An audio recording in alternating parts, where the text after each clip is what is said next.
I want to zoom back out from the ground and go up to the level of an institutional investor. Ole Sorensen is here with us today. He's the Chief of Strategy and Research of ATP, which is one of the Danish, very large institutional investors in this space. The dialogue between the policy community and the investment community is so weak, I simply do not get it. Kyle and Nick was on the AGF, the advisory group on climate finance set up by the General Secretary of the United Nations earlier this year to sort of at least starting sort of chart this territory for us. I think that's a major achievement, but if you look at it from sort of a little greater distance, you could ask yourself, why did that happen in 2010? Why didn't it happen in 2005, 2002? I don't know. We need strong policy commitments. That will be the key message you will hear from any institutional investor around the world. We need clear and sustainable long-term policy commitments. Because if we do not have this kind of commitment, institutional investors cannot do what they're supposed to do as investors. They cannot engage with companies on their climate development or climate strategies. They cannot engage with companies on a discussion of how to go about climate risk and make use of climate opportunity. And it's very, very difficult for us to go into the kind of utility investments and other kind of project type investments in developing countries that are related to climate change. You cannot pay your way out of flow policies. You simply cannot do that. You may be able to do that, but it takes a lot of money. It may actually be cheaper to get policies right than trying to pay your way out of this. What's the future of carbon trade and carbon finance? You have to have confidence in where people are going.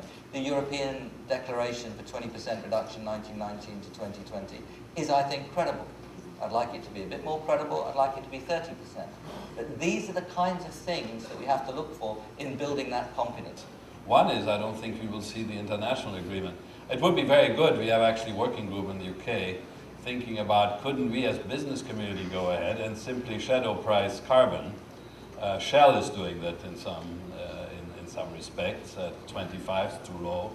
But so maybe even there, what I call about the coalitions of like-minded businesses, we should explore that. But yes, we need that carbon price, but we are not on a very good track at the moment. And you are living in the US, you know what I'm talking about. The ideas are about the alternative routes. It's very important that people understand the risks, but if it's just frightening people, it's not going to get anywhere. Those ideas have to be about what we can do and why it's attractive. And behind the ideas will be examples. It's the power of the example, I think, that will give us particularly something to express. The Industrial Revolution will be in large measure in agriculture. It will be everywhere.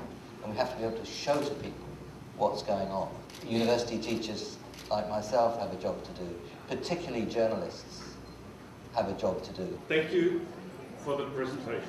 Thank you for calling for the Industrial Revolution. I believe it's highly welcome. We need it.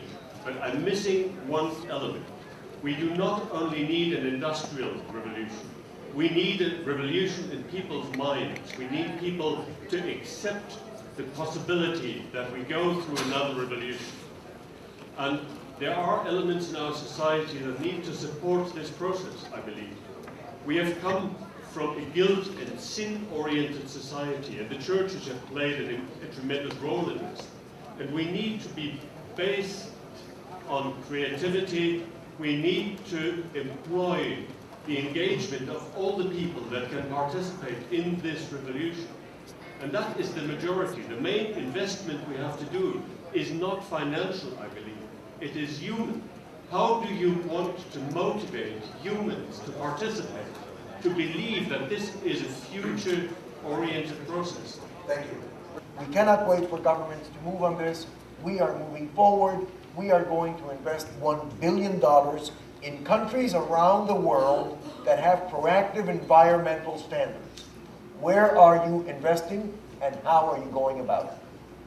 We're announcing, OPIC is announcing today, as part of the US government's and President Obama's commitments to Copenhagen and to Fast Start, an initiative that we hope will raise $1 billion in new financing for climate change-related investments in emerging markets.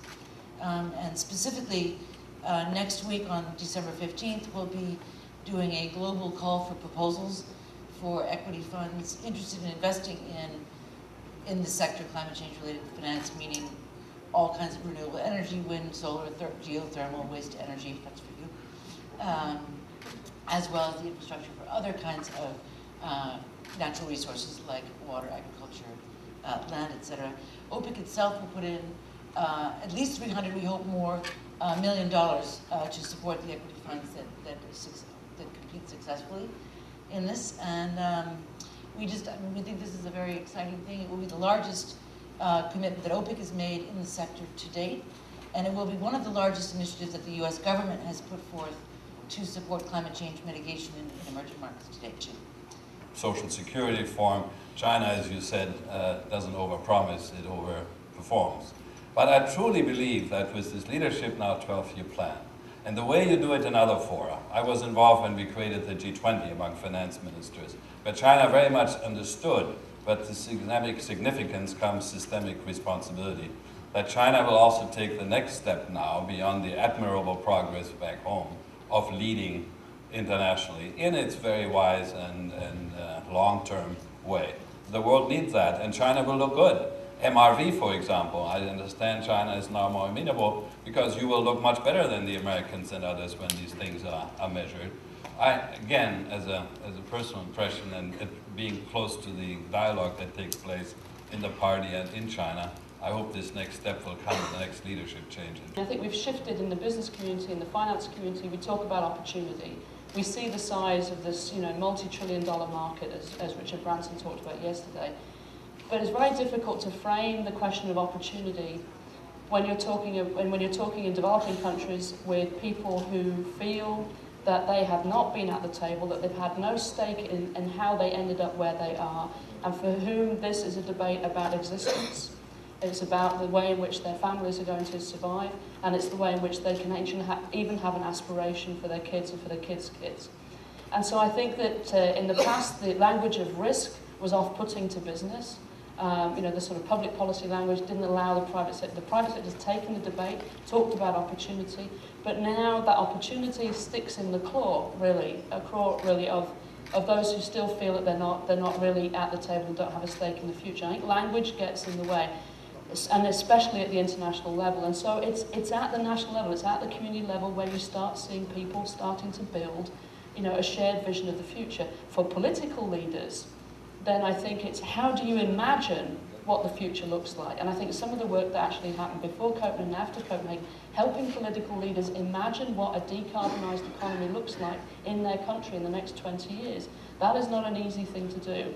And that's the conversation then that has to take place between political leaders and people with the business community part of it. So again, it's going to be a bottom-up story. You're not going to get a shift in language and an idiom that expresses and embraces how this is everybody's shared right. That's not going to happen at the international level. It's going to be a bottom-up shift in language to represent the ethic that you talk about. Thank you, Rachel. Take a few minutes to basically make a bridge from accelerating capital through to making mass change with information and communication. Basically, there's three driving beliefs here, and we've heard them from the panels previously. It's a job too complex for governments alone. Businesses have to act. It's the economic opportunity of our generation to sort this, and actually we need to dive into sectors in order to make these solutions real. So, it's not for governments alone. It's been said that there's three souffles that have to rise together: policy, capital, and technology, in order to make a working marketplace to solve this problem. Policy is a necessary but insufficient condition to get things done, and technology is arguably not the bottleneck. So we have to focus on capital and moving capital in. Can we afford it? We've heard this before as well. We can afford it. The climate wealth opportunity. The left side of the cost curve basically shouldn't be there. This is opportunities that make money on existing situation. A price on carbon.